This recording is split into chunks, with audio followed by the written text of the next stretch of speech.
මම ත්‍රස්තවාදී ධර්මය වන ඉස්ලාම් ධර්මයේ විශ්වාස කරන්නේ නැහැ. කාන්ත අයිතිවාසිකම් උල්ලංඝනය කරන ඉස්ලාම් ධර්මයේ විශ්වාස කරන්නේ නැහැ. මානව හිමිකම් උල්ලංඝනය කරන ඉස්ලාම් ධර්මයේ විශ්වාස කරන්නේ නැහැ. තර්කානුකූල නැති අවිද්‍යාත්මක ඉස්ලාම් ධර්මයේ විශ්වාස කරන්නේ නැහැ. කවුරු හරි මට ඒ විදිහට කිව්වොත් මම මේ පුජ්‍යලට කියනවා මමත් විශ්වාස කරන්නේ නැහැ කියලා. ධර්මයක් ත්‍රස්තවාදයේ විශ්වාස කරන ඒ වගේම කාන්ත අයිතිවාසිකම් උල්ලංඝනය කරන මිනිසුන්ගේ මානව හිමිකම් නොමැති තර්කානුකූල නැති හේතුඵලයක් නැති විද්‍යාවක් නැති ධර්මයක් විශ්වාස කරන්නේ නැහැ. ඒ මොකද කිව්වොත් මේ පුද්ගලයා ඉස්ලාම් ධර්මයේ දකින්නේ ත්‍රස්තවාදයට උරදෙන කාන්ත අයිතිවාසිකම් ලබා නොදෙන මානව හිමිකම් උල්ලංඝනය කරන හේතුඵලයක් නැති තර්කානුකූල නැති අවිද්‍යාත්මක ධර්මයක් ලෙස. එහෙම ඔහු හිතන්නේ ඔහු සතු ඉස්ලාම් ධර්මය ගැන වැරදි දර්ශනයක් තියෙන නිසා. මමත් එවැනි ඉස්ලාම් ධර්මයක් කොහෙත්ම විශ්වාස කරන්නේ නැහැ. මං විශ්වාස කරන එකම ඉස්ලාම් ධර්මය ත්‍රස්තවාදී විශ්වාස නොකරන ඉස්ලාම් ධර්මයයි. අල් කුරානයේ සූරා අල් මායිදා 5 වන පරිච්ඡේදයේ 32 වන වාක්‍යය. එහි සඳහන් වන ආකාරයට කවුරුනෝ මිනිසෙකු විසින් අපරාධයක් ලෙස මිනිසෙකු ඝාතනය කළහොත් ඔහු සියලුම මිනිසෙන් ඝාතනය කළා හා සමානයි. ඉස්ලාම් දහමේ ප්‍රධාන මූලාශ්‍රය වන අල් කුරානයට අනුව අපරාධයක් ලෙස එක මිනිසෙකුව ඝාතනය කළහොත් මිනිස් ජාතියම ඝාතනය කරා හා සමානයි. එහෙමනම් අහිංසක මිනිසුන් ඝාතනය කරන ත්‍රස්තවාදයට මේ ධර්මයේ ඉඩ දෙයිද? මන් දන්නවා ඉස්ලාම් ධර්මය කාන්ත අයිතිවාසිකම් ලබා දෙන බව. මම දන්නවා ඉස්ලාම් දහමේ මානව හිමිකම් තිබෙන බව. මා දන්නවා ඉස්ලාම් ධර්මය හේතුඵලයේ තර්කය හා විද්‍යාව යනාදී මත ගොඩනැගුණක් බව. අන්න ඒ නිසා මමත් ත්‍රස්තවාදී විශ්වාස කරන කාන්ත අයිතින් ලබා නොදෙන මානව හිමිකම් ලබා නොදෙන ඒ වගේම හේතුඵලයේ තර්කය හා විද්‍යාව මත නොරදෙන ධර්මයේ පිළිගන්නේ නැහැ. ඒ වුණත් මම මේ නාස්තිවාදියට පැහැදිලි කරන්න ඕන ඉස්ලාම් ධර්මයේ තියෙන සත්‍ය සංකල්පය. මුස්ලිම් වරයෙකු වශයෙන් මගේ යුතුයකම තමයි ඉස්ලාම් දහමේ සත්‍ය සංකල්පය පැහැදිලි කර දීම. ඒත් අද ඉස්ලාම් දහම ගැන ව්‍යාජ තොරතුරු මාධ්‍ය තුලින් පළවීම නිසා මුස්ලිම් නොවන බොහෝ අය තුල ඉස්ලාම් ධර්මයේ පිළිබඳ වැරදි වැටහීමක් ඇති වෙලා තියෙනවා. එහෙම වුණේ ඔවුන්ට ජනමාධ්‍ය මගින් වැරදි තොරතුරු ලැබුණ හින්දා. එම ජනමාධ්‍ය මගින් කරන්නේ වැරදි ප්‍රචාරය දෙන එකයි. ඉස්ලාම් දහම ත්‍රස්තවාදී ධර්මයක්, මානව හිමිකම් උල්ලංඝනය කරන ධර්මයක්, කාන්ත අයිතිවාසිකම් ලබා නොදෙන එකක්, ඒ වගේම හේතුඵලය හා තර්කය මත නොරදෙන එකක්, අවිද්‍යාත්මක ධර්මයක්. මම කියන්නේත් මමත් එවැනි ඉස්ලාම් දහමකට විරුද්ධයි කියලා. හැබැයි මම තරයේ විශ්වාස කරන ඉස්ලාම් ධර්මය අහිංසක මිනිසු ඝාතනය කරන ත්‍රස්තවාදය පිළි නොගන්න එකක්. ඒ කාන්තාවට නිසි අයිතීන් දෙනවා. හේතුඵලයේ තර්කයේ සමග විද්‍යාව මත පදනම් වූ ධර්මයක්. මේ ආකාරයටම නාස්තිවාදියෙක් දෙවියෙක් නොමැති යනුවෙන් දෙවියන් පිළිබඳ වූ ඔහු අවට පරිසරයේ දක්නට ලැබෙන සංකල්පය ප්‍රතික්ෂේප කරනවා. දෙවියන්ට ආහාර අවශ්‍යයි, පානයන් අවශ්‍යයි, නින්ද අවශ්‍යයි, විවේකය අවශ්‍යයි. ඔහුව පරාජය කළ හැකි, නින්දාවට පත් කළ හැකි. නාස්තිවාදයා තමන්වට දකින්නේ මෙන්න මේ වගේ දෙවියෙක් නම් ඔහු දෙවියන් විශ්වාස කරන්නේ නැහැ. මේ මමත් එවැනි දෙවියෙක් විශ්වාස කරන්නේ නැහැ. ලා ඉලාහා නමුත් අල්ලා දෙවියන් හැර ඉල්ලල්ලාහ්. අල්ලා දෙවියන් පිළිබඳ සත්‍ය සංකල්පය මම නාස්තිවාදියාට පැහැදිලි කළ යුතුයි. මගේ පුත්‍ර ෆාරික් නායික් සැබෑ දෙවියන් පිළිබඳ සංකල්පය සවිස්තරාත්මකව පැහැදිලි කළා. එහි සඳහන් කරුණු කීපයක් යලිත් මම මතක් කරන්නම්. අල්ලා සැබෑ දෙවියෙකු බවට සනාථ කෙරෙන සැබෑම වූ නිර්වචනය අල් කුරානයේ සූරා අල් ඉහ්ලාස් නම් වූ 112 වන පරිච්ඡේදයේ පළමු වාක්‍යයේ සිට 4 වන වාක්‍ය දක්වා වාක්‍යයන් පවසන පරිදි කුල් හුවල්ලාහු අහද්. එනම් අල්ලා එක්කෙනෙකු යයි පවසන්න. අල්ලා සර්ව සම්පූර්ණයි. අල්ලා සදාකාලිකයි. ඔහු කිසිවෙකු වැදුවේද නැත. කිසිවෙකු විසින් ඔහුව වැදුවේද නැත.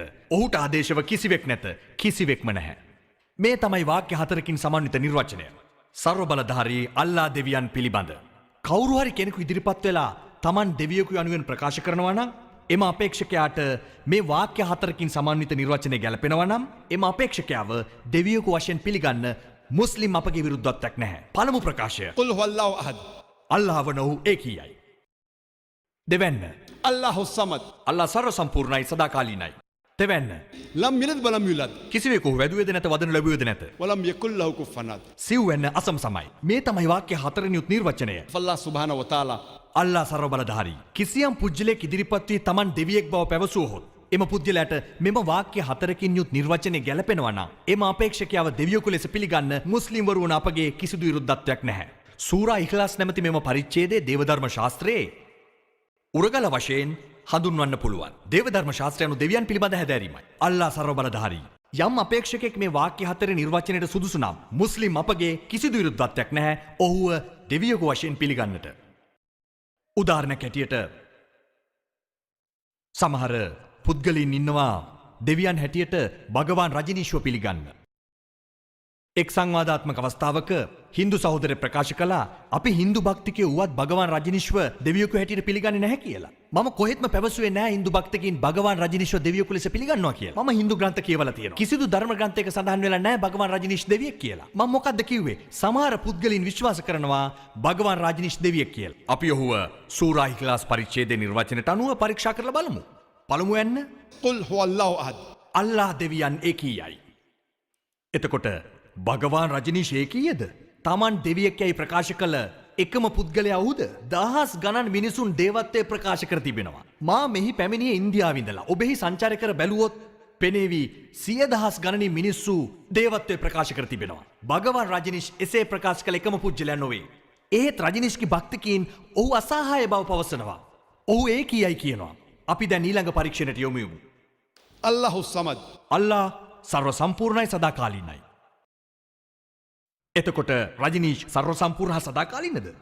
ඔහුගේ ජීවිත කතාව කියවා බලන විට පෙනියන්නේ ඇදුමහා දියවැඩියා රෝගයෙන්ද ඒ වගේම කලක සිටම තිබූ කොන්ද කැක්කුමකින්ද වේදනාව විඳ තිබූ බවයි. හිතන්න දෙවියන් ඇදුම රෝගයේ දියවැඩියාව සහ දිගුකල් වේදනාව විඳින කොන්ද කැක්කුම වැනි රෝගවලට භාජනය වී තිබෙනවා. තුන්වෙනි පරීක්ෂණය. لم يلد ولم يولد. අල්ලා කිසිවෙකු වැදුවේද නැත. කිසිවෙකු විසින් වදනු ලැබුවේද නැත.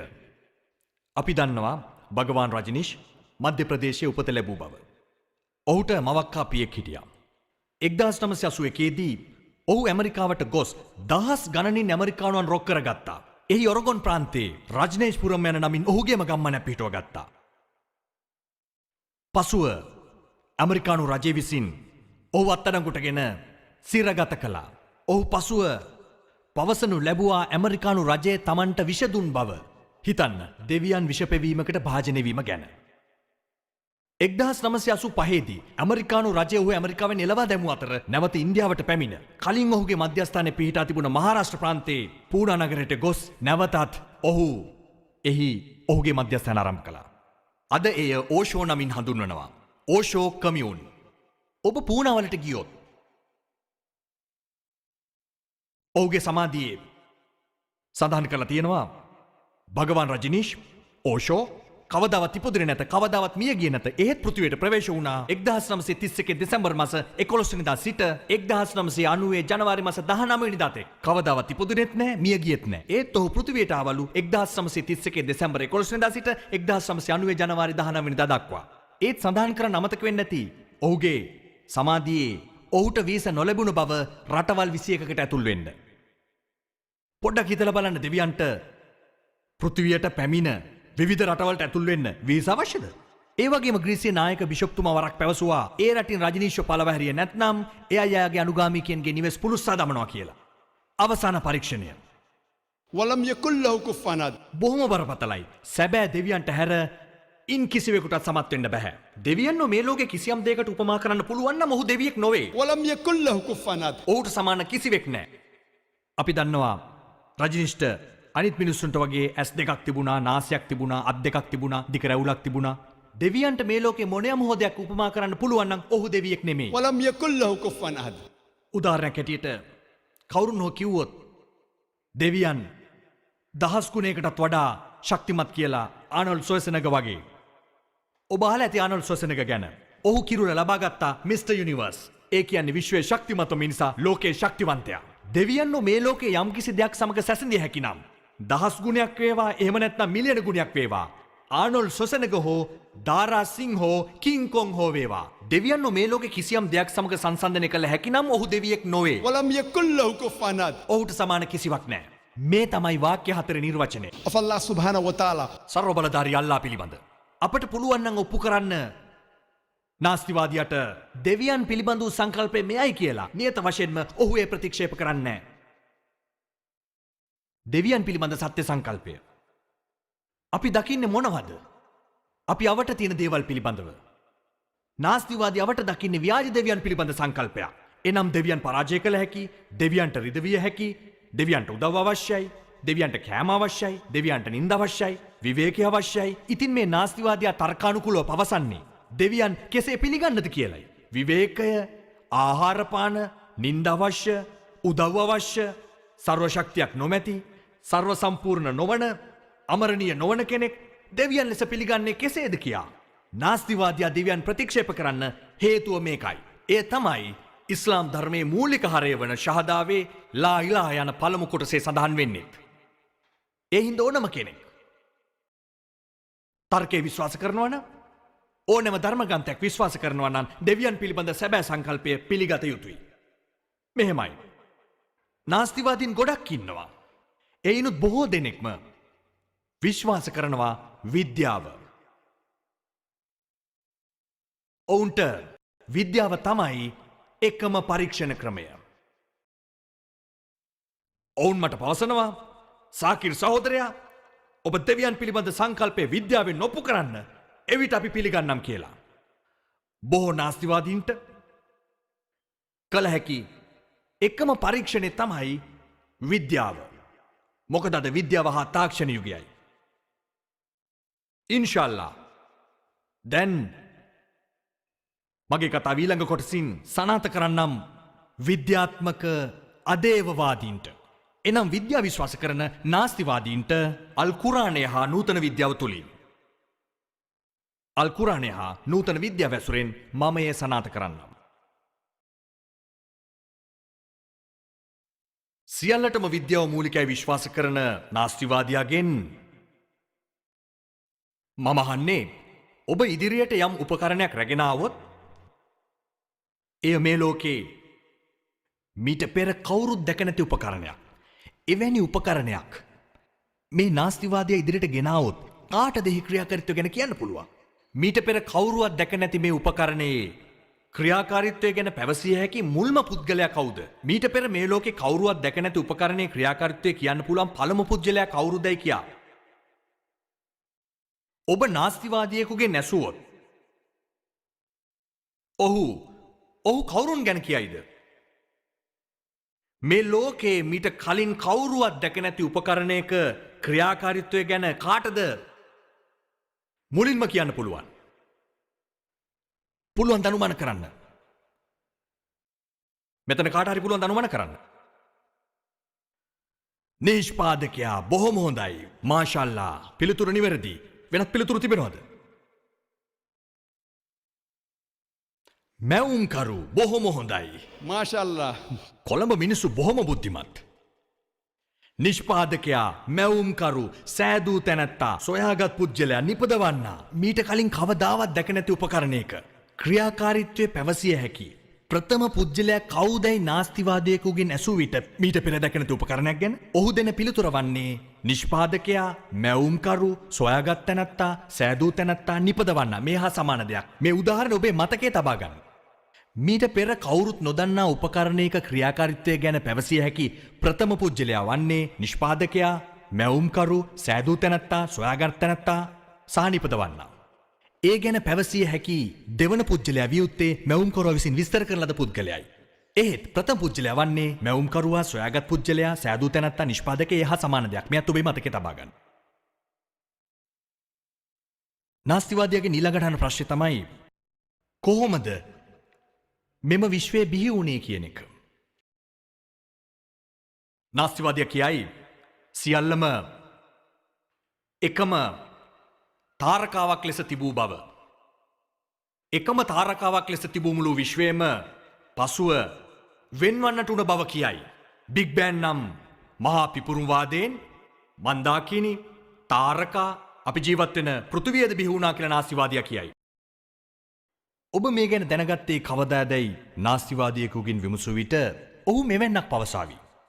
1970 වර්ෂයේ මුල් අවදියේ මුලින් මේ පිළිබඳව සඳහන් වූ බවත් එය සොයාගත් විද්‍යාචීන් පිරිසට නොබෙල් ත්‍යාගයේ හිමි වුණු බවත් පවසාවි. විද්‍යාචීන් පිරිසක් වසර 40කට පෙර විශ්වයේ බිහි වූයේ කෙසේදයි ප්‍රකාශ කළ අතර ඔවුනේට බිග් බෑන් එනම් මහා පිපුරුම්වාදය යනුවෙන් නම් කළා.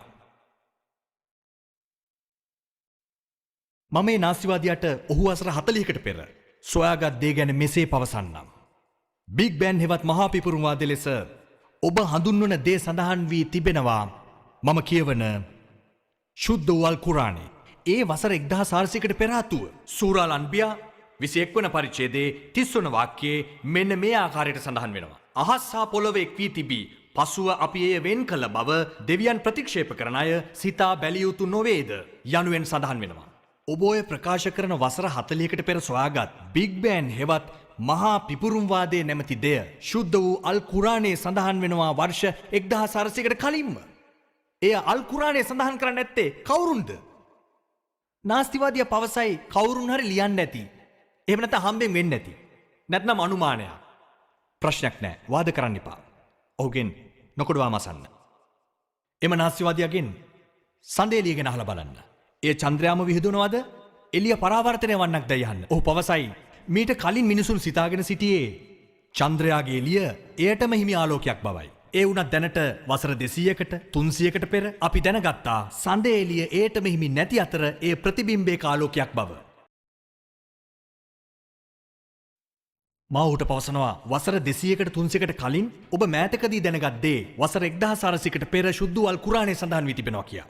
අල් කුරානයේ සූරා අල් ෆුර්කාන් 25 වන පරිච්ඡේදයේ 61 වන වාක්‍ය සඳහන් වන්නේ එහි සඳහන් වන්නේ මුළු අහස් තලයේම තාරකා පිහිටුවා එහි තමාගේ ආලෝකයේ සතු සූර්යාවද තබා තව දෙයකින් ආලෝකය ඉල්ලාගත් චන්ද්‍රයාද තැබුවේ යනුවෙන්. අල් කුරානයේ සූර්යාව ශම්ස් යනුවෙන් හඳුන්වනවා. සූර්යා ලෝකය ගැන එහි සඳහන් කරන්නේ සිරාජ් වහාජ් හෝ දියාක් නමින්. එහි තේරුම ඇවිලෙන පහන හෝ බැබලෙන තද ආලෝකය යන්න. අල් කුරානයේ චන්ද්‍රයාව සඳහන් කරන්නේ කමර් යනුවෙන්.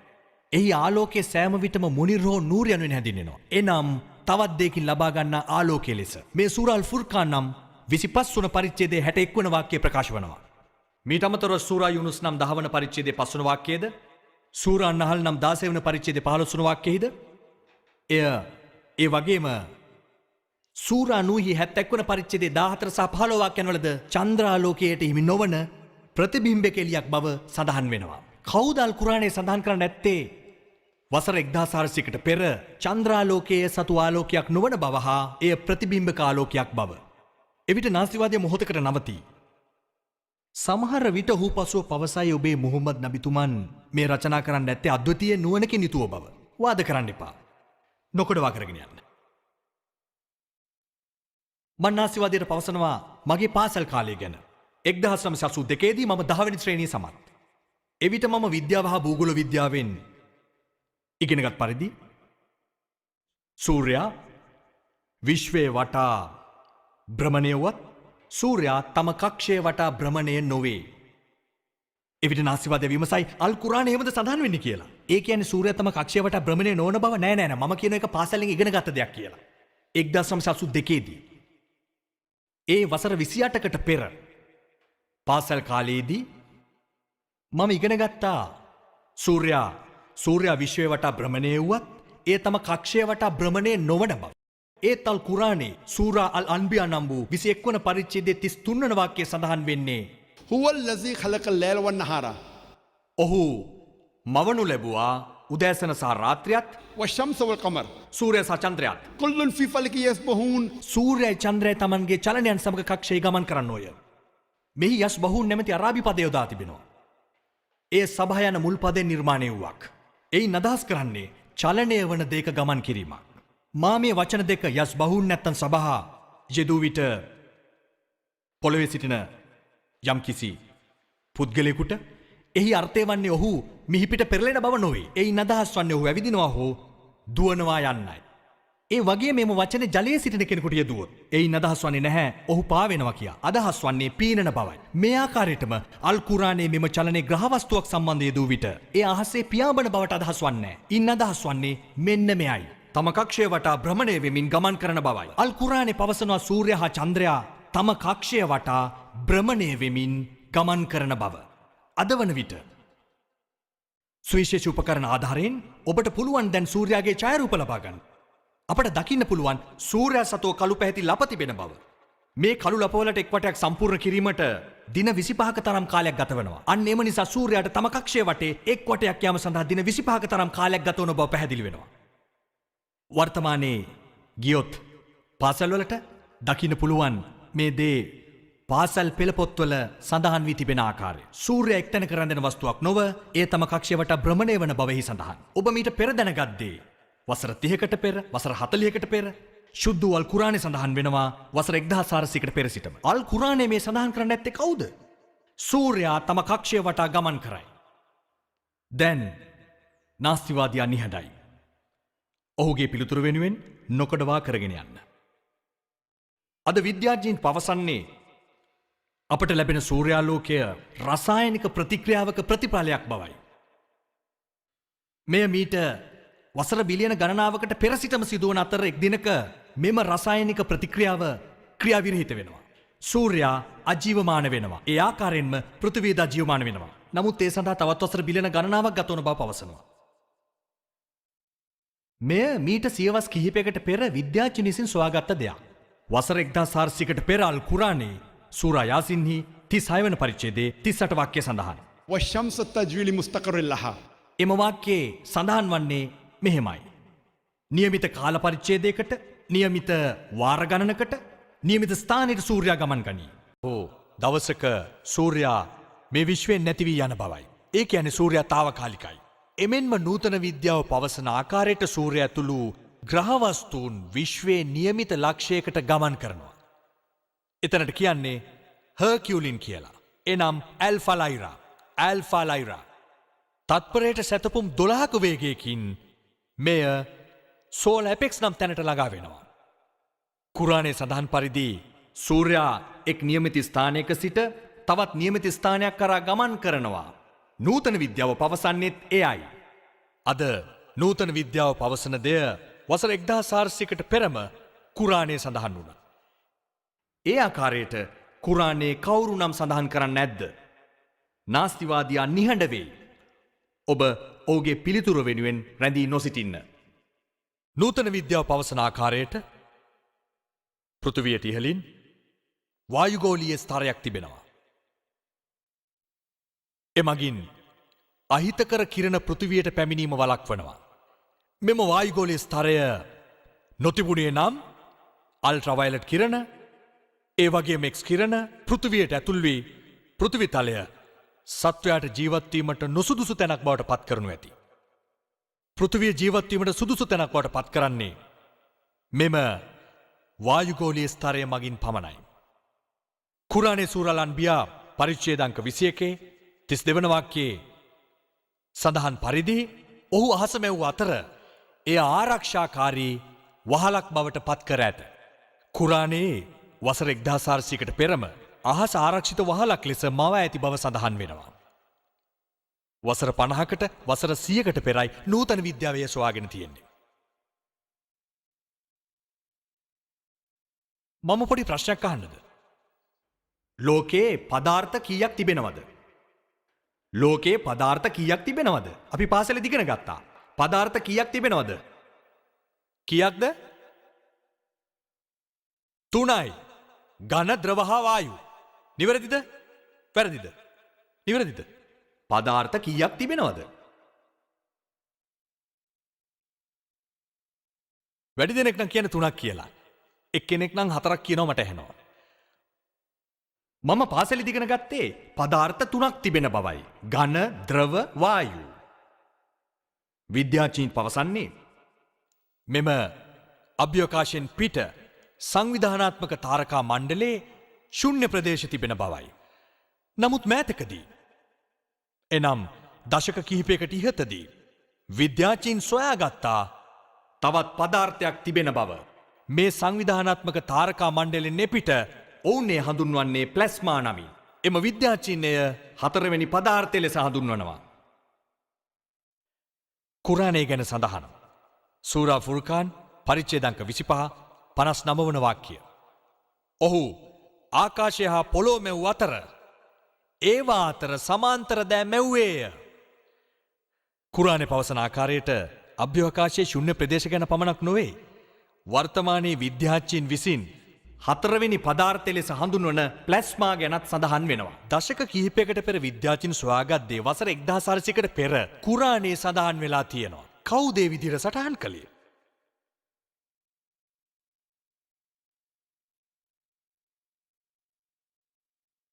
මෙම පණිවිඩය ඒ කියන්නේ හතරවෙනි පදාර්ථය ගැන සඳහන් වෙනවා සූරා ලුක්මාන් පරිච්ඡේදාංක 31 29 වෙනි වාක්‍යයේත් සූරා සුමර් පරිච්ඡේදාංක 39 5 වන වාක්‍යයේත්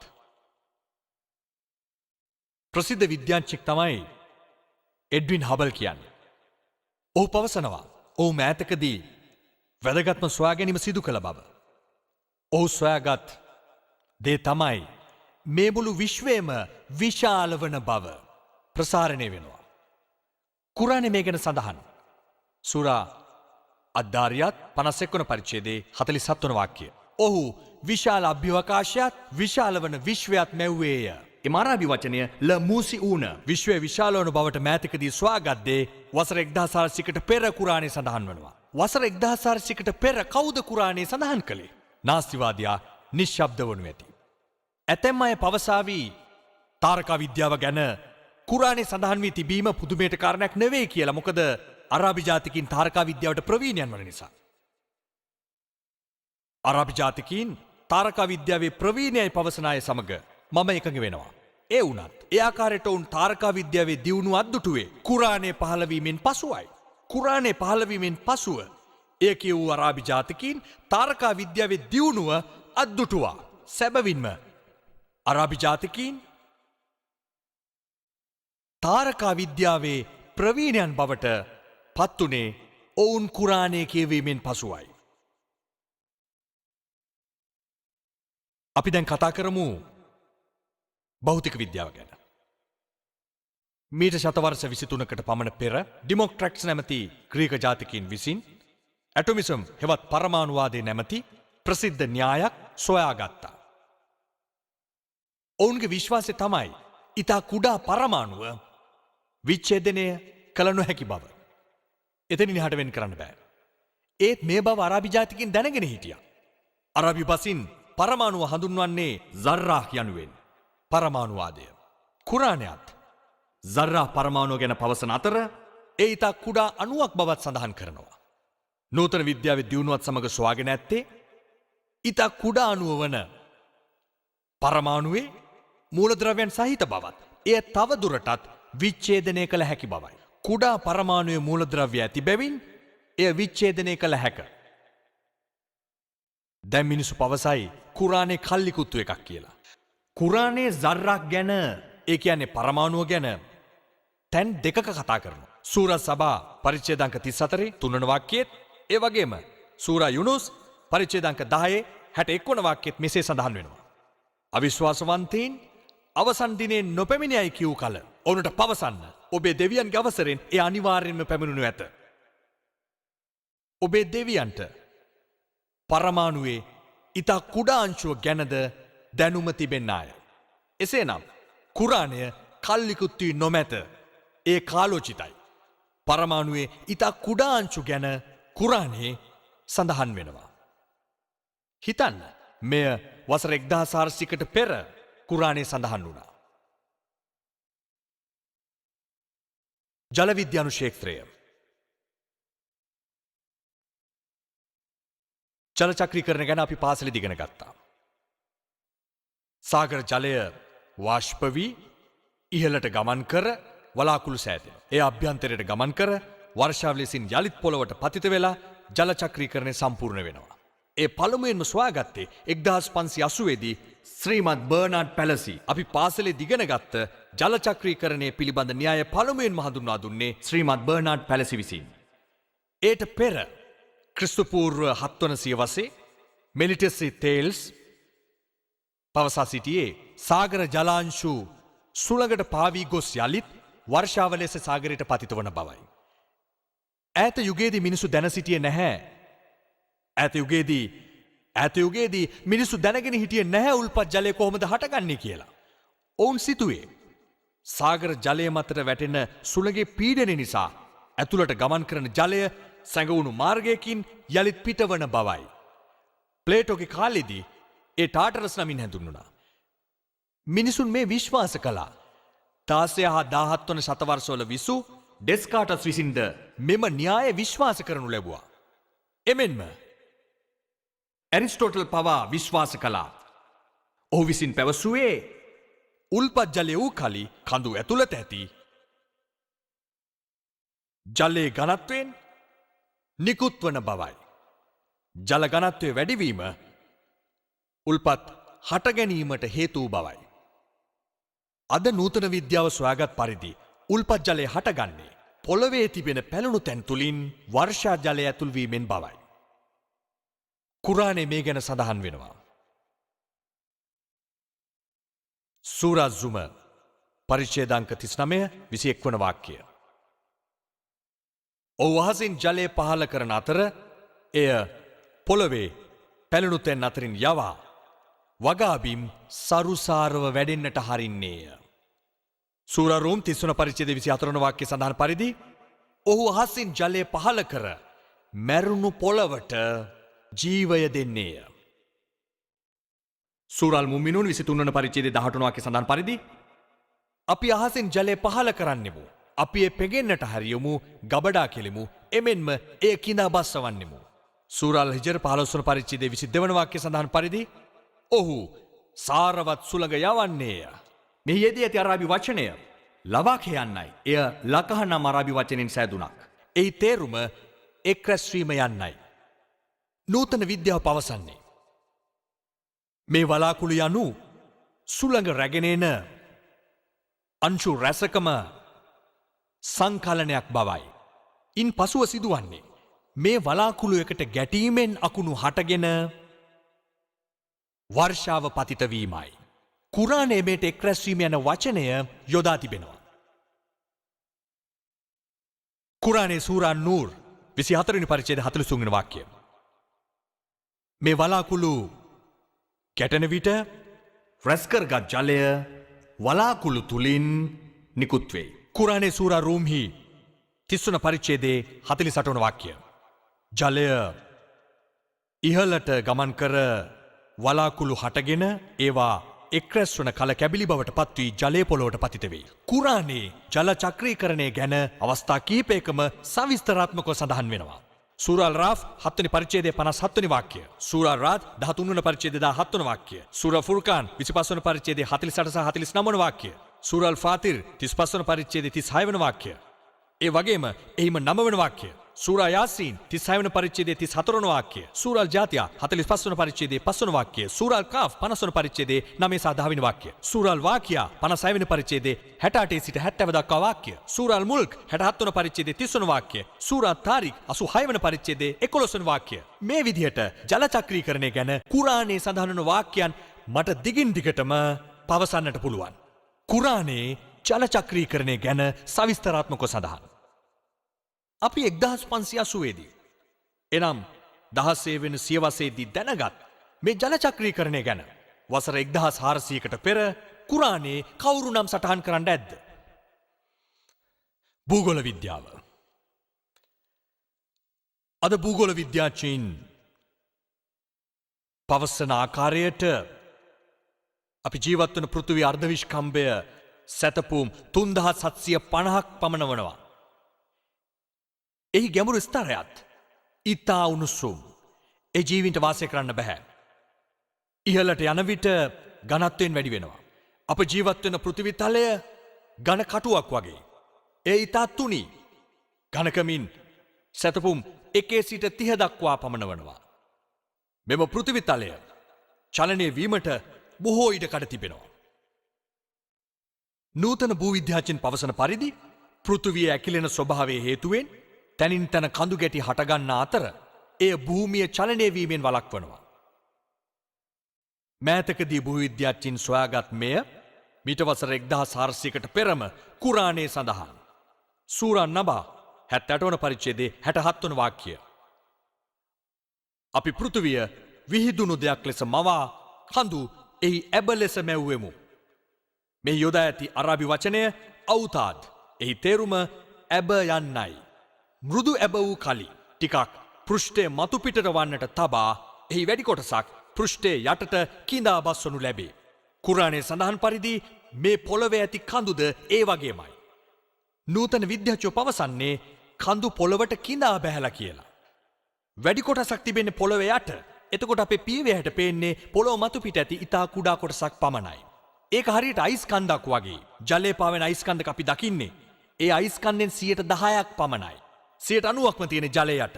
මේ ආකාරයටම පොළොව මතු පිට ඇති කඳුද ඉතා කුඩා කොටසක් පොළොව මත ඇති අතර වැඩි කොටසක් තිබෙන්නේ පොළොව යටයි. කුරානේ සූරා අල්-ගාෂියා 88 වන පරිච්ඡේදයේ 19 වන වාක්‍යයේත් සූරා නාසියා 79 වන පරිච්ඡේදයේ 32 වන වාක්‍යයේත්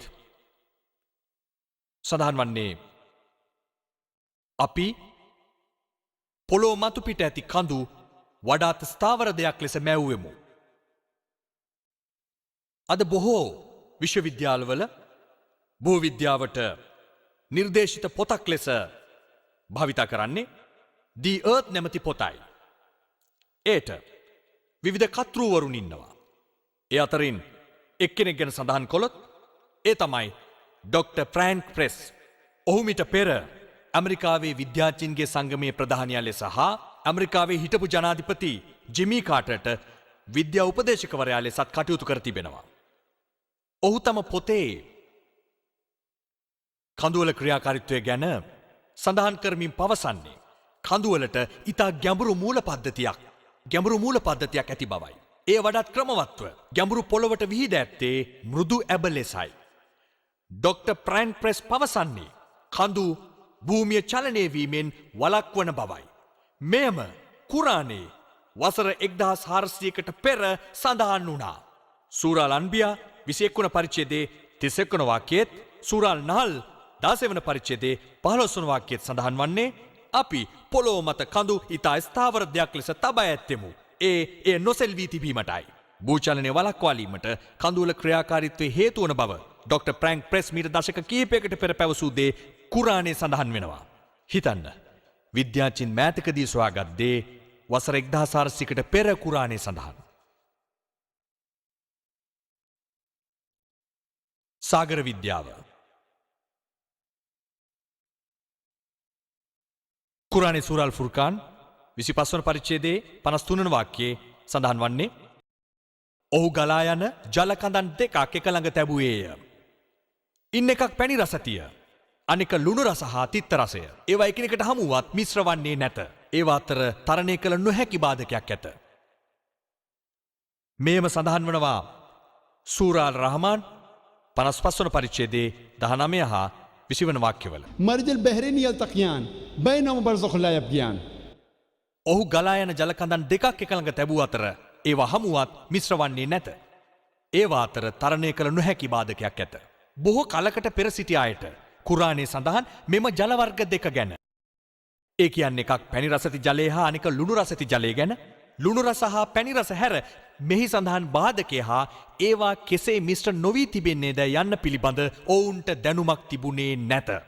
නූතන විද්‍යාවේ දියුණුවත් සමගම එක් වර්ගයක ජලය තවත් වර්ගයකට අදාළ ජලය වෙත ගමන් කරන විට, එනම් ලුණු රසති ජලය පැණි රසති ජලය වෙත ගමන් කරන විට ඒ සංයෝගිතාව නැති වී එය ගලා යන ජලයේ සජාතීය බවට පත්වෙන බව සොයාගත්තා.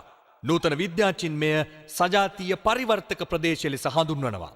මෙය කුරානේ බර්සහ් ලෙස හඳුන්වනවා. නොපෙනෙන බාධකය. හිතන්න, විද්‍යාඥයින් හා සාගර විද්‍යාඥයින් මෑතකදී සොයාගත් දෙය කුරානේ වසර 1400කට පෙර සඳහන් ලුණු රසති හා පැණි රසති ජල කඳන් හමුවත් ඒවා මිශ්‍ර නොවන නොපෙනෙන බාධකයක් පවතිනවා. බර්සහ් එකිනෙක තරණය කර නොහැකි බාධකයක්. මේ ඔබේ පියවැසට දකින්න පුළුවන් දකුණු අප්‍රිකාවේදී. එහි දකුණු දිග ප්‍රදේශයේ කේප් ටවුන්හි කේප් පොයින්ට් වෙත ගිය විට ඔබට දෙවර්ගයක ජලයේ නම් ලුණු රසති හා පැණි රසති ජලය හමුවන ස්ථානයේ බාධකයේ පියවැසින් දැක ගන්න පුළුවන්. ඒවා හමුුණත් එකට මිශ්‍ර නොවේ. මෙවැනිම දෙයක් ඊජිප්තුවේ නයිල් ගඟ මධ්‍යධරණී මුහුදට වැටෙන ස්ථානයේදී දකින්න පුළුවන්. බාධකය ලුණු රසති හා පැණි රසති ජලය අතර. තවත් හොඳ උදාහරණයක් තමයි සමුද්‍ර වටකය.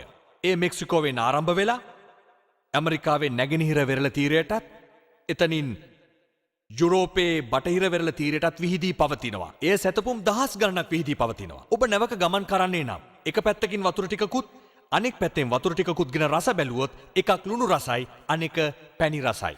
ඒ උෂ්ණත්වයේද එකින් එකට වෙනස්. අපි ජීව විද්‍යාව ගැන ටිකක් කතා කරමු. කුරානයේ සූරා අල් අන්බියා 21 වන පරිච්ඡේදයේ 30 වන වාක්‍යය. وجعلنا من الماء كل شيء هي أفلا يؤمنون අපි සෑම සජීවී දෙයක්ම ජලයෙන් මැව්වෙමු. ඒත් ඔබ විශ්වාස නොකරන්නේද? හිතන්න වසර 1400කට පෙර අරාබි කතරේ පහළ වූ කුරානයේ සියලු සජීවී දෑ ජලයෙන් මැවූ බව කියවෙනවා. කවුරු නම් මේ විශ්වාස කරන්නේ නැද්ද? ඒ සුරංගනා කතාවක් වගේ. අරාබි කාන්තාරේ අධික ජල හිගයක් තියෙනවා. ඒත් කුරානයේ පවසන්නේ සෑම සජීවී දෙයක්ම ජලයෙන් මැවූ බවයි. අද නූතන විද්‍යාවේ දියුණුවෙන් පසුව සෑම සජීවී දෙයකම මූලික අංශුව සෛලයක් බව අපි දැනගත්තා. සෑම සෛලයකම ඇති ජීවද්‍රව්‍යයේ 80%ක්ම තිබෙන්නේ ජලයයි. නූතන විද්‍යාව අනුව සෑම සජීවී දෙයකම 50-90 අතර ජලය තිබෙනවා. කිසිදු ජීවියෙකුට ජලයෙන් නොමැතිව පැවැත්මක් නැහැ. හිතන්න කුරානයේ වසර 1400කට පෙර මෙය සඳහන්. සෑම ජීවියෙක්ම හටගන්නේ ජලයෙන්. ඔබ නාස්තිවාදයකින් අහන්න වසර 1400කට පෙර මේ සඳහන් කරන්නේ නැත්තේ කවුද කියලා. ඔහු නිහඬ වෙනු ඇති. අද අපි අතර සම්භාවිතාව නම් න්‍යායක් තිබෙනවා. මෙම න්‍යායේ තේරුම තමයි යම් දෙයක් අනුමාන කළ විට එය නිවැරදි වීමට ඇති ඉඩකඩ. උදාහරණයක් ලෙස කාසිය වාසිය උරගා බැලීමේදී අවස්ථා දෙකයි හෙඩ් හෝ ටේල්. අවස්ථා දෙකයි. ඔබ අනුමාන කළොත් හෙඩ් වැටීම ගැන ඔබ නිවැරදි වීමට ඇති අවස්ථා ගණන දෙකෙන් එකයි 150යි. ඔබ දෙවන වරටත් කාසිය වාසිය උරගා බැලුවොත් එවරත් ඔබ නිවැරදි වීමට ඇති අවස්ථාව දෙකෙන් එකයි. ඒ කියන්නේ 150යි. ඔබ නිවැරදි වීමට ඇති අවස්ථාව මේ වාර දෙකේදීම පළවෙනි වර කාසිය උඩ දැමීමේදීත් දෙවෙනි වර කාසිය උඩ දැමීමේදීත් දෙකෙන් එක සමානයි 4න් 1. 150න් 150ක් ඒ කියන්නේ පිළිතුර 125යි. මේ සංසිද්ධිය හඳුන්වනවා සම්භාවිතා න්‍යාය නමින්. ඔබ තුන්වෙනි වතාවටත් කාසිය වාසිය උරගා යලිත් අනුමාන කළොත් ඔබ තුන් වතාවෙම නිවැරදි වීමට ඇති ඉඩ ප්‍රස්තාව දෙකෙන් එක සමාන වෙනවා. එනම් 8න් 1ට. ඒ මේ විදිහට සලකන්න පුළුවන්. 50න් 150 එනම් 12.5යි. ඔබ දාදු කැටයක් දැම්මොත් එහි ඇති අවස්ථාවන් 1යි 2යි 3යි 4යි 5යි 6යි. ඒ ගණකයක්. එහි අවස්ථා 6ක් තිබෙනවා. ඔබ එහි අවස්ථාවක් ලබා ගැනීමට අනුමාන කර දාදු කැටේ විසිකරොත් ඔබ නිවැරදි වීමට ඇත්තේ 6න් 1ක අවස්ථාවක්. ඒ දෙවන වරටත් දැම්මොත් ඔබ නිවැරදි වීමට ඇති ප්‍රවණතාව 6න් 1කි. එනම් 36න් 1යි. මෙයයි සම්භාවිතා න්‍යාය. කුරානය අනුමානයෙන් නිම වූ එකක් බවට කවුරුන් හෝ ප්‍රකාශ කළොත් කවුරුන් හෝ කිව්වොත් මෙම සම්භාවිතා න්‍යාය ආදේශ කර බලමු කුරානයට. කුරානයේ පවසන්නේ පෘථුවිය ගෝලාකාර හැඩයක් ගන්නා බවයි. ඔබට පෘථුවියේ හැඩය ගැන හිතන්න පුළුවන් හැඩ 10ක් තිබෙනවා. සමහර විට ත්‍රිකෝණාකාරයි, සමහර විට චතුරස්‍රාකාරයි, සමහර විට සප්තභුජාකාරයි, සමහර විට අෂ්ටකෝණාකාරයි. ඔබට මේ විදිහට දස ආකාරයකට හිතන්න පුළුවන්. සමහරේ ගෝලාකාරයයි කියයි, සිලින්ඩරාකාරයයි කියයි. මේ විදිහට අවස්ථා අනුමාන කිරීමේ හැකියාව බලමු. අනුමානයේ නිවැරදි වීමට ඔබට අවස්ථා 10ක් තිබෙන විට නිවැරදි වීමේ ප්‍රවණතාවය 10න් 1යි. කුරානයට අනුව සඳේලි යනු චන්ද්‍රයාගෙන්ම නිකුත් වෙන එළියක්. ඒ චන්ද්‍රයාගේ එළිය හෝ පරාවර්තනය වන ආලෝකයක් විය හැකියි. පිළිතුරු දෙකක්. කවුරුන් හෝ ඒ අනුමාන කළොත් එය නිවැරදි වීමේ ප්‍රවණතාව 2න් 1යි. පෘථුවියේ හැඩය හා සඳේලිය පරාවර්තනය වූවක් බව අනුමාන කළොත් එය නිවැරදි වන්නට තිබෙන ප්‍රවණතාවය තමයි 10න් 2න් 1ක්. එනම් 20න් 1යි. 100ට 5යි. මෙම අවස්ථා දෙකෙන් අනුමාන නිවැරදි වීමේ ප්‍රවණතාව 5% ප්‍රතිශතයක්. කුරානය පවසන්නේ සෑම සජීවී දෙයක්ම ජලයෙන් මවා ඇත. දැන් ඔබ සජීවී දේවල් ගැන හිතුවොත් ඒවා මවා තිබෙන්නට පුළුවන් යයි හිතන දේවල් දහස් ගණනක් ඔබේ මතකයට නැගෙවි.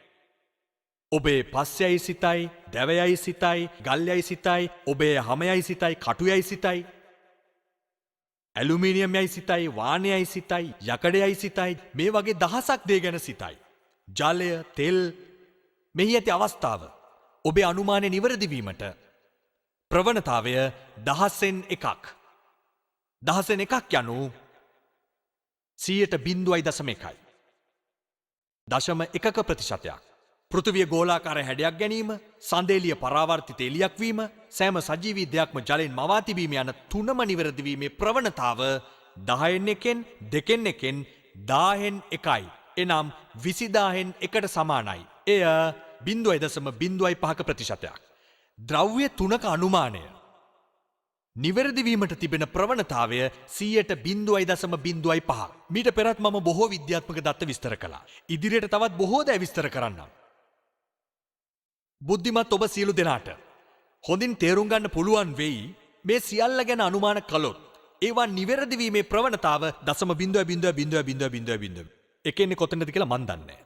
අද විද්‍යාඥයින් වගේම ගණිතඥයිනුත් පවසන්නේ 10.50කින් වැඩි කරත් එහි යගේ බිඳුව වන බවයි. 10 වැඩි කරොත් 0.50න් 10 වැඩි කිරීම 0.50 උත්තරේ බිඳුවයි.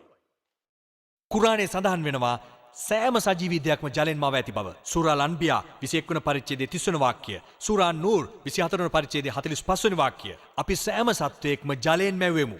කුරානයේ සූරා අල්-ෆුර්කාන් 25 වන පරිච්ඡේදයේ 54 වන වාක්‍යය. අපි සෑම මිනිසෙක්වම ජලයෙන් මැවෙමු.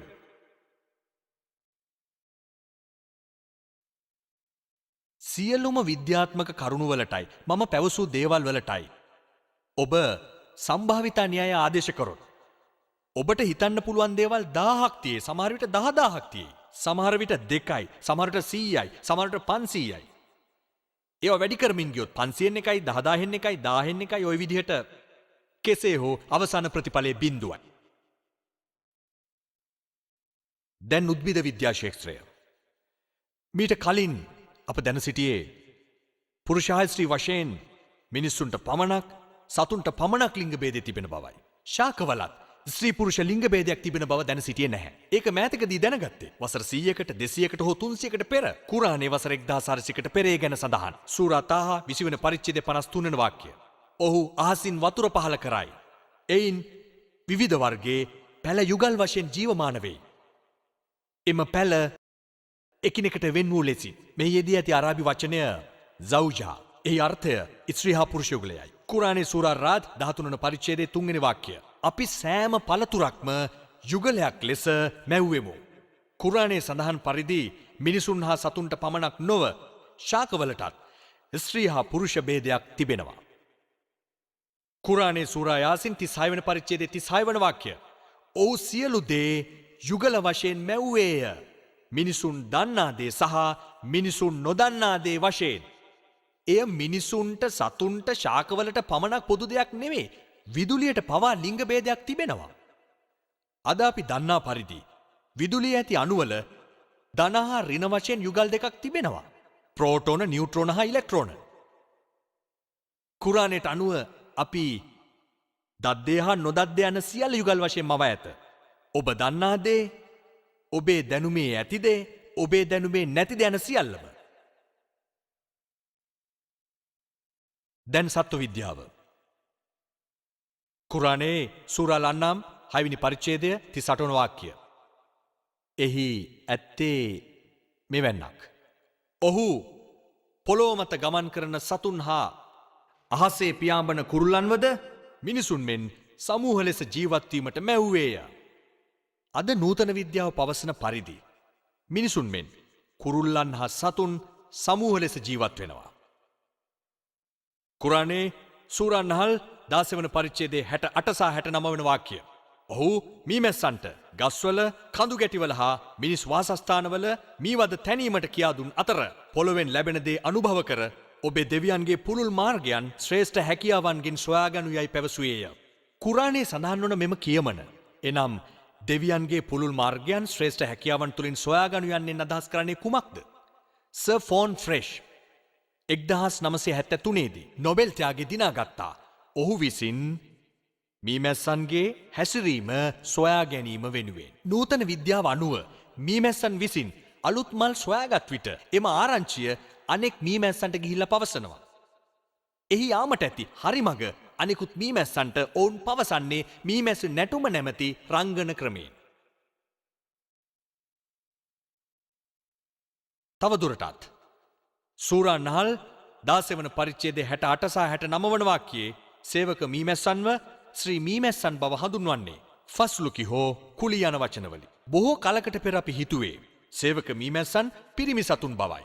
ෂේක්ස්පියර් තමන්ගේ හෙන්රි ද ෆෝර්ත් යන නාට්‍යයේද සොල්දාදුවන් පිරිමින් බවත් ඔවුන් මීමැස්සන් ගැන කතා වී රජතුමාට දන්වන බවත් පෙන්වුවා. ඒත් නූතන විද්‍යාව පවසන්නේ මීමැස්සන්ගෙන් සේවක මීමැස්සන් පිරිමින් නොවන බවත් ශ්‍රී මීමැස්සන් බවත්ය. ඔවුන් රජතුමාට නොව වාර්තා කරන්නේ රැජිනියටයි. හිතන්න, අද නූතන විද්‍යාව සොයාගත් මීමැස්සන්ගේ ලිංග භේදය වසර 1400කට පෙරම කුරාණයේ සඳහන් වෙනවා.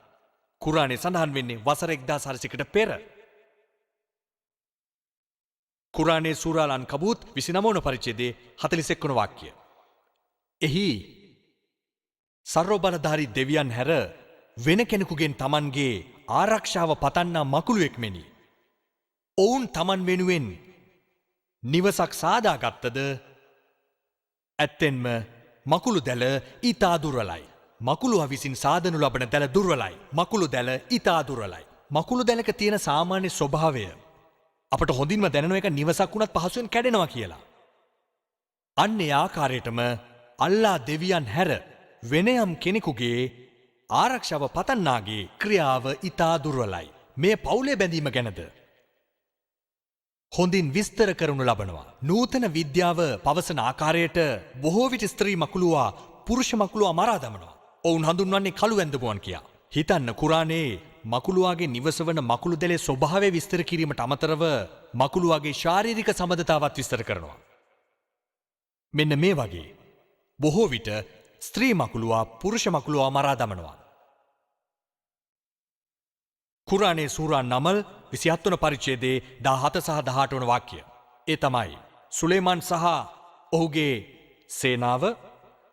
ඔහුගේ සේනාව වන ජින් මිනිස් පක්ෂීන් පිරිවරාගෙන ගමන් කරන කල කුහුඹුවන්ගෙන් යුත් පහත් නිම්නයක් කරහා එන විට එක් කුහුඹුවෙක් අනෙක් කුහුඹුවන්ට ප්‍රකාශ කරනවා, කුහුඹුවනි ඔබේ නිවෙස් කරා යන්න, ඔබලාගේ නිවෙස් කරා යන්න. සුලේමාන් හා ඔහුගේ සේනාව නොදැනුවත්ව ඔවුන්ගේ දෙපාවලට ඔබ පාගනු ඇත. සමහර හිතයි කුරාණයේ සුරංගනා කතා තියෙනවා කියලා. කුහුඹුවන් එකිනෙකා කතා කිරීම හරියට සුරංගනා කතාවක් වගේ. මේ අවුරුදු 1400ක් පැරණි පොතක්.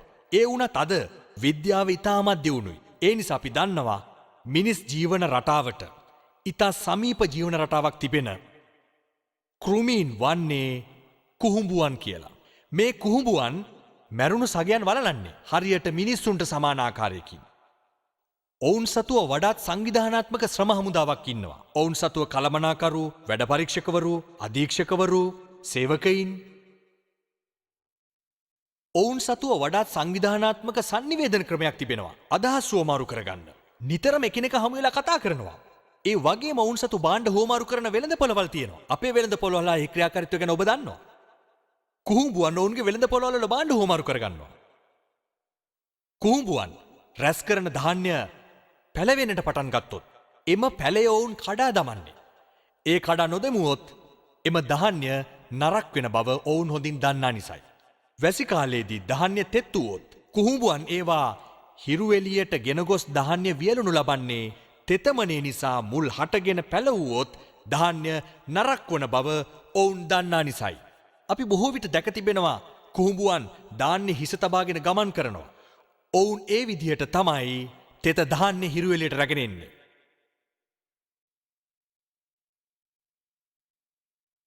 වෛද්‍ය විද්‍යා ශාස්ත්‍රය කුරාණයේ සූරා නහල් 16 වෙනි පරිච්ඡේදයේ 68 සහ 69 වන වාක්‍ය. මීමැස්සාගේ උදරෙන් නිකුත් වන වෛවර්ණයෙන් යුත් පානයක් අපි ඔබට ලබා දෙන්නෙමු. එහි මිනිසාට අවශ්‍ය සුවයක් තිබේ. මී පැණි ලැබෙන්නේ මී මැස්සාගේ උදරයෙන් කියලා මීට පෙර දැනගෙන හිටියේ නෑ. ඒ බව දැනගත්තේ වසර 200කට 300කට පෙර මෑතදී. දැන් අපි දන්නවා මී පැණි ලැබෙන්නේ මී මැස්සගේ උදරයෙන් කියලා. අද අපි දන්නවා මී පැණි අධිපෝෂ්‍යදායී පානයක් කියලා. විටමින් K සහ ෆ්‍රුක්ටෝස් බහුලව තියෙනවා. නූතන විද්‍යාව පවසන පරිදි මී පැණිවල ඉතා මෘදු රෝගමර්ධක හැකියාවක් තිබෙනවා. රුසියානු බටයින් දෙවන ලෝක යුද්ධ සමයේ තුවාල සුවවීමට මී පැණි භාවිතා කිරීම පුදුමයක් නෙමෙයි. තුවාලය මී පැණි නිසා සුව වෙලා යන්නේ ඊ타ත්ම කුඩා කැලලක් ඉතිරි කරමින්. මී පැණිවල ඝනත්වයේ හේතුවෙන් බැක්ටීරියා හා විස බීජ තුවාලය මත වැඩිම වළක්වනවා. එමෙන්ම කෙනෙකුට යම් ශාකයක් ආසාත්මික නම් එම ශාකයෙන් ලබාගත් මී පැණි ඔහුට දුන් විට ඔහු එම ආසාත්මිකතාවෙන් මිදෙන්නට පටන් ගන්නවා. කායික විද්‍යා ශාස්ත්‍රය කුරානයේ පහළ වී වසර 600කට පසුව ඉබ්නි නෆීස් විසින් රුධිරවාහිනී පද්ධතිය ගැන විස්තර කළා. එයට වසර 400කට පමණ පසුව කුරානයේ පහළ වී වසර 1000කට පසුව විලියම් හාවි ඒ ලෝකයට හඳුන්වලා දුන්නා. පාසල් පොත්වල සඳහන් වෙන්නේ රුධිරවාහිනී පද්ධතිය සොයාගත්තේ විලියම් හාවි විසින් බවයි. ඇත්තෙන්ම ඉබ්න් නෆීසේ වසර 400කට පෙර හොයාගත්තා. ඊට වසර 600කට පෙර කුරානයේ ඒ දේ ගැන කෙටියෙන් සඳහන් වෙනවා. නූතන විද්‍යාවේ දියුණුවෙන් පසු අපි දැනගත් දෙය කෙටියෙන් කියනවා නම් අපි අනුභව කරන ආහාර උදරය කරා යනවා.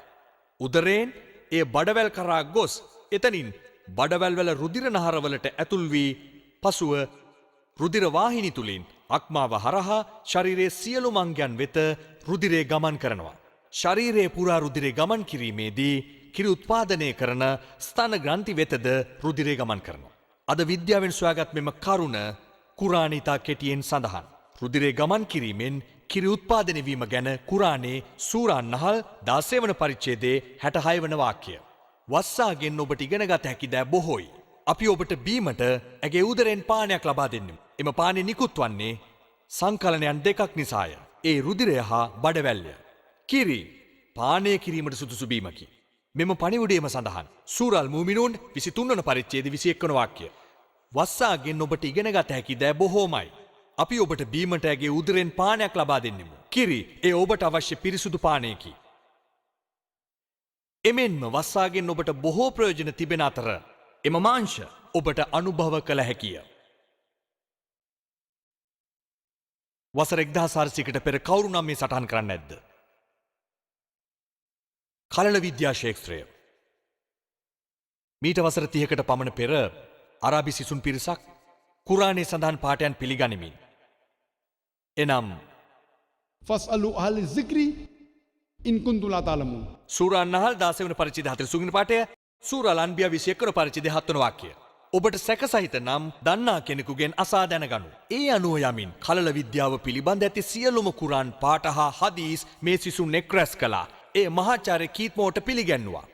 ඒ කාලේ 980ට පෙර හෝ 70 දශක අගභාගයේදී මහාචාර්ය කීත්මෝ කලල විද්‍යා ශාස්ත්‍රයේ ප්‍රධාන තැනක් ඉසුළුවා. ඔහු කැනඩාවේ ටොරන්ටෝ විශ්වවිද්‍යාලයේ කාය විවච්ඡේද දෙපාර්තමේන්තුවේ ප්‍රධානියයි. අරාබි සිසුන් පිරිස කුරාන් පාඨ හා හදීස් පරිවර්තනය කර ඔහුට පිළිගන්වා ඔහුගෙන් අදහස් විමසනු ලැබුවා. ඔහු පැවසුවේ කුරානයේ සඳහන් බොහෝ කාරණා නූතන කලල විද්‍යාව සොයාගත් දේ හා සමාන වන නමුත් ඇතැම් කරුණු නිවැරදිද යන්න බව පැවසීමටත් එමෙන්ම වැරදිද යන්න බව පැවසීමටත් තමන් නොදන්නා බවයි.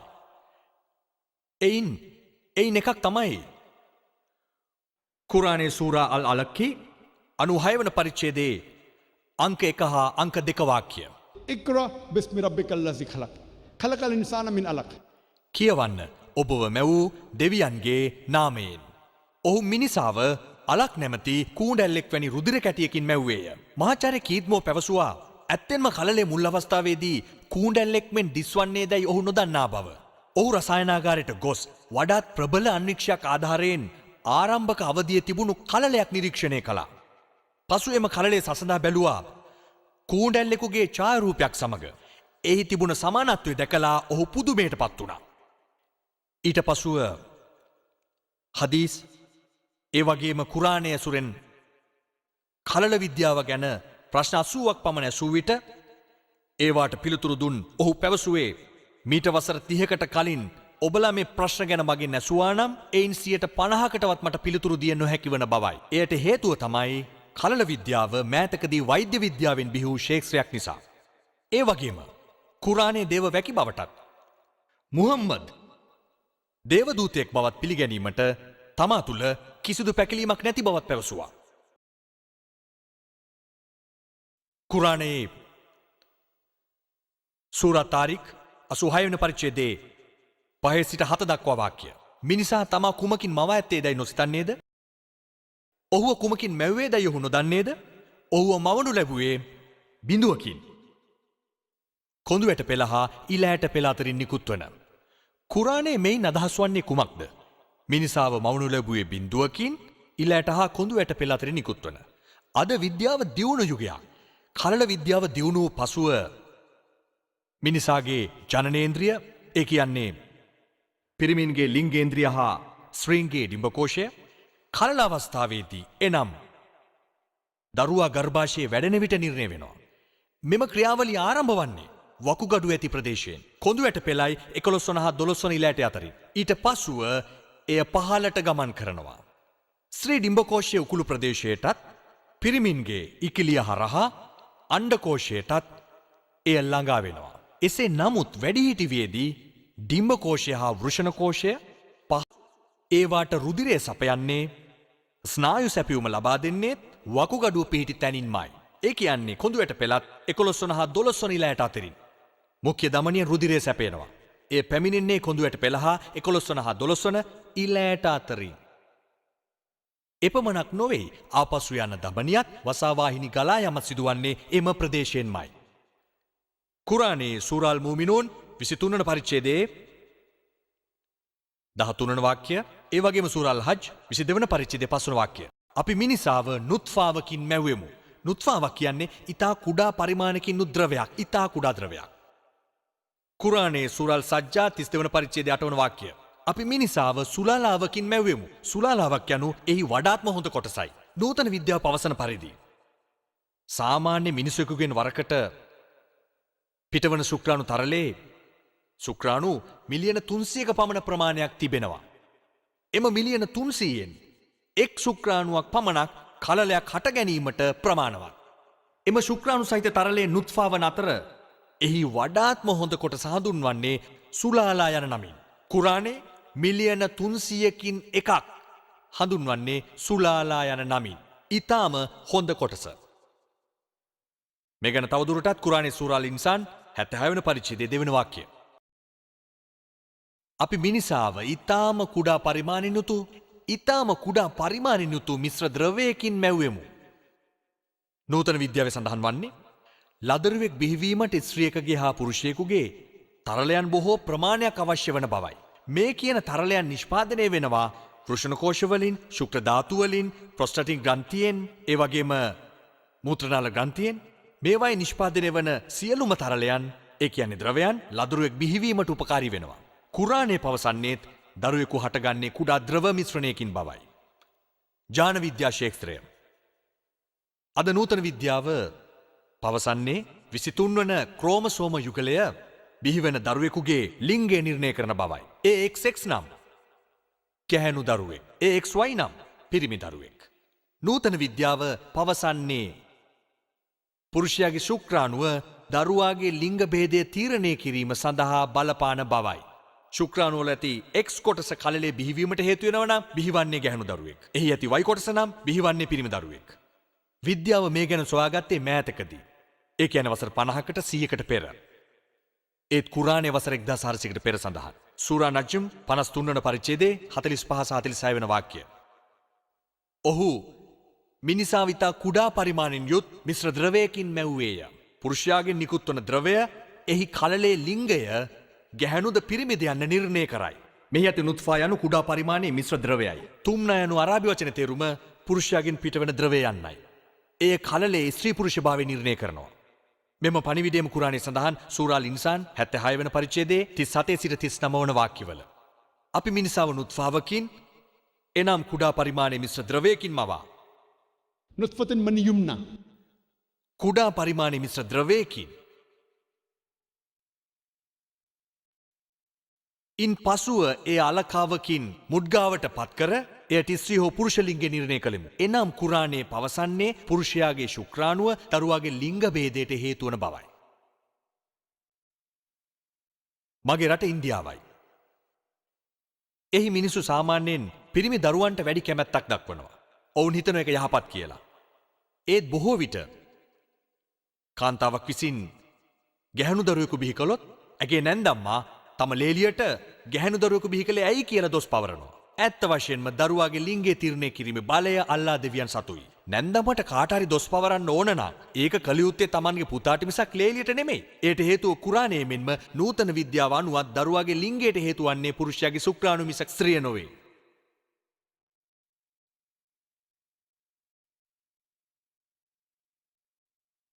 තවදුරටත් කුරාණයේ සූරා සුමර් 39 වන පරිච්ඡේදයේ 6 වන වාක්‍යය. අපි මිනිසාව ඔහුගේ මවගේ ගර්භාෂයේ එකකට පසු එකක් වශයෙන් වන අඳුරු පටල 3ක් කරහා මැව්වෙමු. මහාචාර්ය කීත්මෝ පවසන්නේ කුරාණයේ සඳහන් එම අඳුරු පටල 3 නම් උදරයේ ප්‍රතිවිරුද්ධ ඇති පටලය, මූත්‍රාශය බිත්තිය හා ඇම්නෝකෝට්‍රොනික් පටලයයි. කලල විද්‍යාව ගැන අපි කිසිවක් නොදැන සිටි අවදියේ කුරාණයේ මෙම අඳුරු පටල 3 ගැන සඳහන් වෙනවා. වසර 1400කට පෙරයි කුරාණයේ මේ සඳහන් වෙන්නේ. ඒ වගේම කලලේ විවිධ වර්ධන අවස්ථා ගැනත් පැහැදිලිව කුරාණයේ සඳහන් වෙනවා. සූරාල් මුමිනුන් 23 වන පරිච්ඡේදයේ 12 සිට 14 දක්වා වාක්‍ය. කුරාණයේ සඳහන් වෙනවා මිනිසාව මැව්වේ ඊට කුඩා ප්‍රමාණයේ ද්‍රවයකින් කියලා. අපි මිනිසාව ඊට කුඩා ප්‍රමාණයේ ද්‍රවයකින් මවා ඒ ඊට ආරක්ෂිත තැනක තබා ඒ අලකා නම් කූඩැල්ලෙක් වැනි ලේ කැටියක් බවට පත්කර එයින් පසුව මුඩ්ගා නම් විකරන ලද ගුලියක් බවටද ඒ ඉසාමා නම් ඇටකටු බවටත් පත්කර පසු එය ලහම් නැමැති මාංශවලින් වැසුවෙමු. සියලු පැසසුම් අල්ලා දෙවියන්ට. කුරාණයේ මෙම පාඨයන් 3 කලල වර්ධන අවස්ථා ගැන ඉතා ගැඹුරින් විස්තර කරනවා. නූත්ෆා නමින් මා කලින් විස්තර කළ ඉතා කුඩා පරිමාණයේ මිශ්‍ර ද්‍රවයකින් මිනිසාව මවා එය කරාරින් මකීන් නැමැති ආරක්ෂිත ස්ථානයේ තබනවා. නූතන විද්‍යාව පවසන්නේ දරුවෙකු බිහිවන කලලය පිටතින් කොඳුනාරටියෙන් හා තට්ටම ඇති මාංශපේශි වලින්ද ඇතුළතින් උදර පටලෙන්ද මූත්‍රාශය පටලෙන් හා ඇම්නෝකෝඩ්‍රොනික් පටලෙන් ආරක්ෂිතයි. එය පසුව අලකා නම් අවධියට පත් වෙනවා. ඒ කූඩැල්ලකු වැනි රුධිර කැටියක්. අලකා නම් අරාබි වචනයට තේරුම් 3ක් තිබෙනවා. එකක තේරුම කූඩැල්ලකු වැනි රුධිර කැටියක් යන්න. දෙවැනි තේරුම ඇලවී ඇති දෙයක් යන්නයි. එනම් කලලය මූත්‍රනාලි පටලයට ඇලී තිබෙනවා. තුන්වැනි අර්ථය මිදුණු ලේ කැටිය යන්නයි. නූතන විද්‍යාව පවසන්නේ මූලික අවධියේදී කලලේ රුධිරයේ ගමන් නොකිරීම නිසා එය මිදුණු ලේ කැටියක්සේ පවතින බවයි. ඉතින් හිතන්න අලකා යන වචනයට ඇති තේරුම් 3 කූඩැල්ලෙක් වැනි ඇලවී තිබෙන දෙයක් මිදුණු ලේ කැටියක් යන මේ සියල්ල ඉතා නිවැරදි බව නූතන විද්‍යාවෙන් සනාථ වෙලා. කුරාණයේ සඳහන් පරිදි අලකාව මුද්ගා නැමැති විකන ලද ගුලියක් බවට පත් වෙනවා. මහාචාර්ය කීත්මෝ මේ සනාථ කිරීමට ප්ලාස්ටිසයින් කොටසගෙන හපා මුද්ගා නැමැති කොටස හා සසඳා බැලුවා. මෙම දත් පහර කලලේ ඇති සෝමයිට්ස් නම් නහර හටගන්නා තැනට සමාන ස්වරූපයක් ගන්නවා. පසුවේ ඉසාමා නම් ඇටකටු බවට පත් කර ඉන්පසුවේ ලහම් නම් මාංශවලින් වැසෙන්නට සැරැස්සුවා. මැවුම්කරුවන්ගෙන් ඉතා ශ්‍රේෂ්ඨ වන අල්ලාට සියලු පැසසුම් හිමි වේවා. නූතන විද්‍යාව අනුව ඕනෑම සත්වයෙකුගේ කලල වර්ධන අවස්ථාවන් ඉහත අවස්ථාත් එක් එක හා සමානයි. ඒ මත්ස්‍යයෙකුවත් ඒ ශාවකයෙකුවත් වෙන ඕනෑම සතෙක්කුවත් සමාන කලල වර්ධන අවස්ථාවෙන් පසුවයි එහි වෙනස්කම් සිදුවන්නේ. ඕනෑම මිනිසෙකුගේ හිස මතුවීම දෙපා හා පතුල් මතුවීම සිදුවන අතර අපි නව මැවීමක් මැවුවම යන කුරාන් පාඨයෙන් අදහස් වන්නේ මෙයයි. ශ්‍රේෂ්ඨ මැවුම්කරුවානන්ට සියලු පැසසුම්. කුරානයේ සූරා අල් හජ් 22 වන පරිච්ඡේදයේ 5 වන වාක්‍යය. අපි මිනිසාව පසින් මවා පසු ඉතා කුඩා පරිමාණයේ මිශ්‍ර ද්‍රව්‍ය අලකා බවට පත් කර එම අලකාව මුද්ගාවක් එනම් අඩක් වැසුණු හා අඩක් නොවැසුණු ලෙසට පත් කෙලෙමු. මෙම කුරාන් පාඨය ගැන අදහස් විමසූ විට මහාචාර්ය මාෂල් ජොන්සන් පැවසුවේ මෙම මුද්ගා අවස්ථාවේදී මිනිසාගේ ඇතැම් අංග සෑදී තිබෙන අතර මිනිසාගේ ඇතැම් අංග සෑදී නොමැති බවයි. ඇතැම් සෛල හඳුනාගත හැකි අතර ඇතැම් ඒවා හඳුනාගත නොහැක. මා ඔබට සඳහන් කළොත් මෙම අවස්ථාව සම්පූර්ණ මැවීමක් කියා එය වැරදි. මොකද කියනවා නම් මේ සම්පූර්ණ මැවීමක් නෙවෙයි. ඒ වගේ මං කියොත් මේ අසම්පූර්ණ මැවීමක් කියා එයත් වැරදි. මේට හොඳම නිර්වචනය තිබෙන්නේ ශුද්ධ වූ කුරාණයේ පමණයි. එනම් අඩක් සෑදුණු හා අඩක් නොසෑදුණු. හේතුව තමයි ඇතැම් මඟ සෑදී ඇත, ඇතැම් මඟ සෑදී නොමැත. ඇතැම් සෛල හඳුනාගත හැක, ඇතැම් මේවා හඳුනාගත නොහැක. මහාචාර්ය කීත්මෝ පවසන්නේ කුරාණයේ සඳහන් වන මෙම අවස්ථා එනම් අලකා, මුද්ගා, ඉසාමා යනුවෙන් හඳුන්වන්නා වූ මූලික අවස්ථා ඊතා විශිෂ්ට බවයි. නූතන කලල විද්‍යාව නිර්වචනය කර අවස්ථාව වන පළමු අවස්ථාව, දෙවන අවස්ථාව හා තුන්වෙනි අවස්ථාව ඇතැම් විට ව්‍යාකූල වන නිසා කුරාණයේ සඳහන් නිර්වචන එම අවස්ථාවල කලලේ හැඩේ විස්තර කරන හඳුනා ගැනීමට පහසු ඒවා වී තිබෙනවා.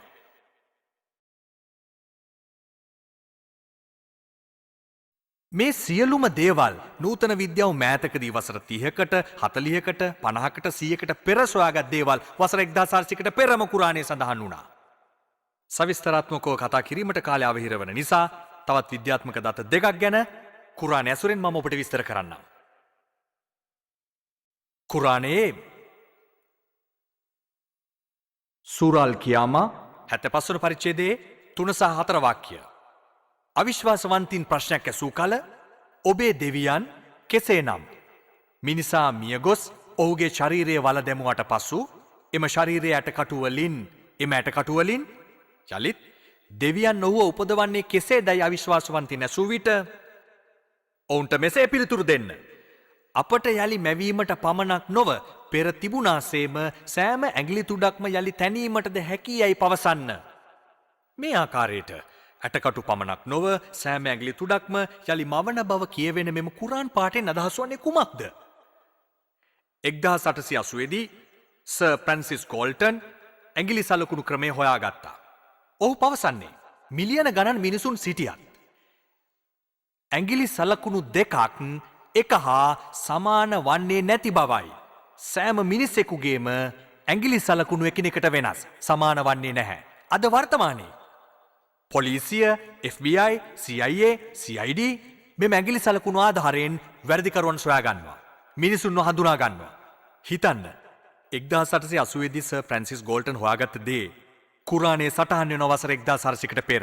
ඔහුට ඔබේ ඇටකටු පමණක් නොවේ පැත්තකින් තියන්න ඇටකටු කතාව. ඔබේ සෑම ඇඟිලි තුඩක්ම යලි මැවීමට අපට පුළුවන්ය. ඒ ආකාරයට කුරාණයේ සඳහන්.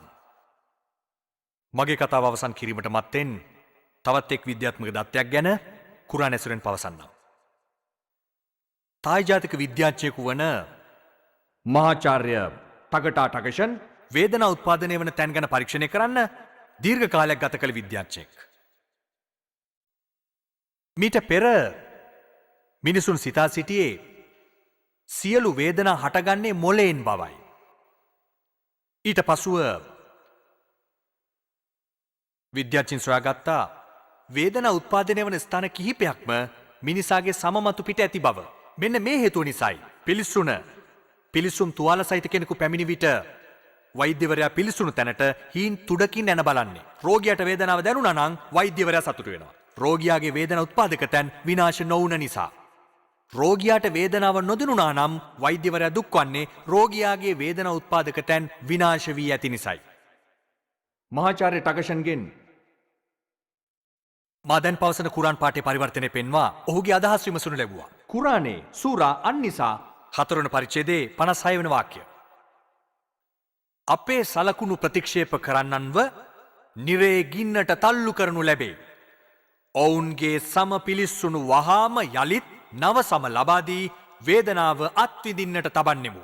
කුරාණයේ සඳහන් පරිදි හම පිලිස්සුණු පසුව යලිත් නව සම ලබාදී ඔවුන්ට වේදනාව දැනෙන්නට හරිනු ලැබේ. සම වේදනාව උත්පාදනයට හේතු වන බව මෙම පාඨයෙන් අදහස් වෙනවා. කුරාණයට අනුව අපේ සලකුණු ප්‍රතික්ෂේප කරන්නන්ව නිරේ ගින්නට තල්ලු කරනු ලැබේ. ඔවුන්ගේ සම පිලිස්සුණු වහාම යලිත් නව සම ලබාදී ඔවුන්ට වේදනාව අත්විඳින්නට සලස්සන්නෙමු. අපි දන්නවා හිට්ලර් ලෝකයේ සිටි දරුණුම ත්‍රස්තවාදියා. මිලියන 6ක යුදෙව් ජනකායක් ඝාතනය කළා. ඔහු මිලියන 6ක ජනකායක් ඝාතනය කළා.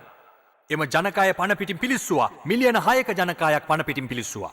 හිතන්න අද අපට හිට්ලර් අසු වුණොත් දෙන්න පුළුවන් උපරිම දඬුවම කුමක්ද? මොකද දඬුවම? සමහරවිට පිලිස්සිය හැකියි. ඒ සාධාරණද? ඒක එක්කෙනෙකුගේ මරණයට වන්දි ගෙවීමක්. එතකොට ඉතුරු මිලියන 5කුත් 9,99,999ක් වන ජනතාවට මොකද වෙන්නේ? ශුද්ධ වූ කුරානයේ අල්ලාහ් පවසන්නේ අපේ සලකුණු ප්‍රතික්ෂේප කරන්නන්ව නිරේ ගින්නට තල්ලු කර දමා එහිම හම පිලිස්සූ වහාම යලිත් නවසම ලබාදී වේදනාවත් විඳින්නට සලස්සන්නෙමු. හිට්ලරට දඬුවමක් දීමට අවශ්‍ය නම් පරලොවේදී ඔහුව මිලියන වතාවක් නැත්නම් 6 මිලියන වතාවක් පිලිසිය හැකියේත් මෙලොවේදී අපට ඒක කරන්නට බෑ. මහාචාර්ය ටගටා ටගෂන්ට මෙම කුරාන් පාඨය පෙන්වූ විට ඔහුට එම පාඨය පිළිබඳ අදහ ගන්නට නොහැකි වුණා. වසර 1400ක පෞරාණික පොතක කොහොමද වේදන උත්පාදක තැන් ගැන සඳහන් වුණේ? ඔහුට ඇදහිය නොහැකි. ඔහු අනිත් විද්‍යාඥයින් මෙන්ම වැඩිදුර පරීක්ෂණය කර මහාචාර්ය කීත්මෝ සමගද සාකච්ඡා කර පසුව රියාදී පැවැත්වුණු 8 වන වෛද්‍ය සම්මේලනයේදී ඔහු මේ ආකාරයට ප්‍රතිඥා දුන්නා. ලා ඉලාහා ඉල්ලල්ලාහ් මුහම්මද් රසූලුල්ලාහ්. අල්ලාහ් හැර වෙන දෙවියෙකු නොමැත. මුහම්මද් අල්ලාහ්ගේ දූතයාය. යන ශහදාව පවසා ඔහු ඉස්ලාමයේ වැළඳගත්තා. යලිත් අපේ නාස්තිවාදියා ගැන බලමු. මේ සියල්ල වසර 1400කට පෙර කුරානයේ සටහන් කළේ කවුද? නාස්තිවාදියට දිය හැකි එකම පිළිතුර තමයි නිර්මාපකයා, නිෂ්පාදකයා, මැවුම්කරු, උත්පාදකයා, සාදන්නා, මෙම නිර්මාපකයා, මෙම නිෂ්පාදකයා, මෙම මැවුම්කරු, මෙම උත්පාදකයා අපි මුස්ලිම්වරු හඳුන්වන්නේ අල්ලාහ් කියයි.